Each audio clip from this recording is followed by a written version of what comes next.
Magandang araw po sa mga kapwa ko Pilipino. Ako po si Alden Richards, isang proud Filipino taxpayer. Ngayon pong panahon ng income tax filing, hinihikayat ko po ang lahat ng mga taxpayers natin na mag-file at magbayad po ng kanilang income taxes on or before April 15, 2026.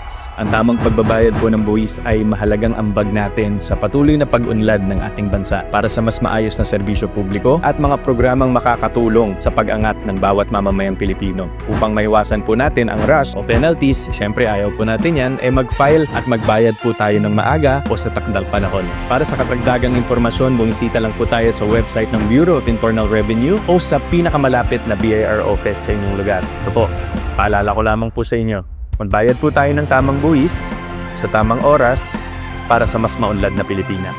Maraming salamat po.